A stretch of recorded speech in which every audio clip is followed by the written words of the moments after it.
All right, let's jump right in. Today, we're diving headfirst into one of the most fiery debates in the entire crypto world, centralization. So we're going to cut through all the noise and look at the hard data behind three of the biggest names out there, XRP, Bitcoin, and Ethereum, to see what's really going on. So where did this all kick off? Well, the fuse was basically lit by this single, explosive accusation that just spread like wildfire online. The question itself was a total bombshell. Is XRP fundamentally designed to control people? I mean, you can just imagine the firestorm that kicked off after that. Let's be real, that headline sounds like it's straight out of a sci-fi thriller. And yeah, it might be an exaggeration, but it touches on a very, very real nerve in the crypto community. That fear of power ending up in just a few hands. So you know what? Let's actually pull on that thread. Let's get past all the hype and the drama and see what the data actually has to say.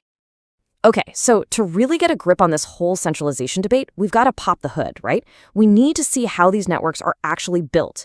And it really all comes down to two very different designs for how they work. So on one hand, you've got Bitcoin and Ethereum.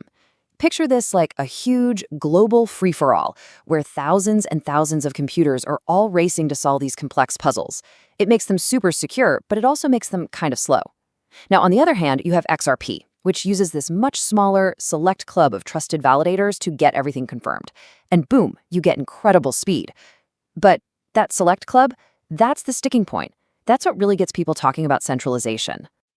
All right, so that's the theory. But let's get to the good stuff. What really matters here? The money. We're going to follow the tokens and see who actually owns the supply of XRP. It all starts with this one, just massive number, 100 billion.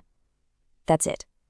That's the total number of XRP tokens that were ever created right at the very beginning. It's a fixed supply, so no more can ever be made. This is our starting point for seeing how that big pie is divided. And here's how that pie is sliced up. And wow, a few things jump out right away. A massive 42% is held by Ripple, the company that started it all. Though, to be fair, that's locked in escrow and released slowly. Then the co-founders got 2.7%. And check this out. Almost 19% is crammed into just the top 10 wallets. You can see why numbers like these just pour gasoline on that centralization fire, right? But hold on. This begs the big question, maybe the million-dollar question. Is XRP some kind of outlier here? Is this concentration something special? To really get the full story, we can't just stop here. We have to put Bitcoin and Ethereum under the exact same microscope and see how they stack up. And what we find, well, it might just surprise you. Looking at this, you think Ethereum is the most centralized of them all. A jaw-dropping 61% of its supply is in the top 10 wallets. Bitcoin is way down at 5.5%, and XRP is right there in the middle. But that massive number for Ethereum, yeah, there's a little bit of a catch. I mean, seriously, that 61% figure for Ethereum is just, wow. It seems to completely blow the others out of the water. But is it really a few mega whales just hoarding all of that crypto? Well, the answer is no, and the reason why is actually pretty cool. So here's the trick. The key thing to understand is that the majority of that 61% isn't just sitting in one person's wallet. It's locked up in something called staking contracts. You can think of these as giant collective savings accounts where thousands of different users pool their money together to help keep the network secure. It's a perfect example of how those big, scary headline numbers don't always tell the full story.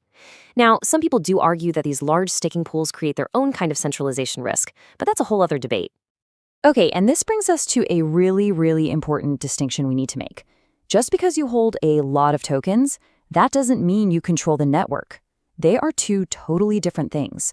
It's kind of like owning a lot of a company's stock versus actually sitting on the board of directors. So let's break this down to be super clear. Wealth concentration, what we've been looking at, that's just about who has the coins.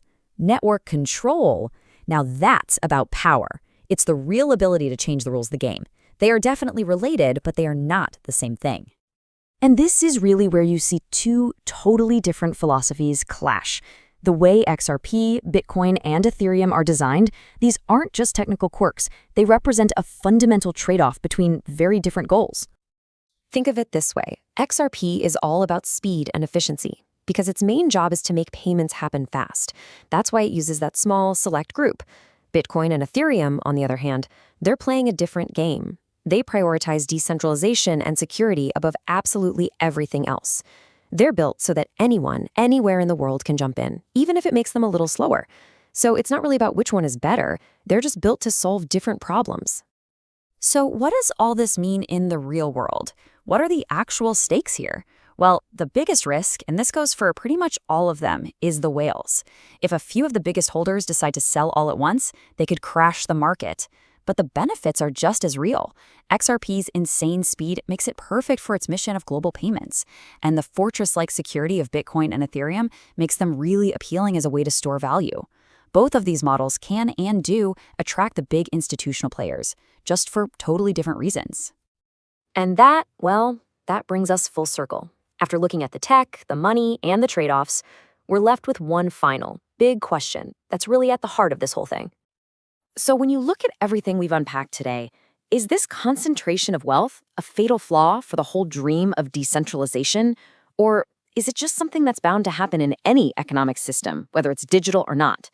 We've seen it's a reality across all these major projects, even if the reasons why are different. And the answer to that question, well, it's probably going to shape the future of the entire crypto space.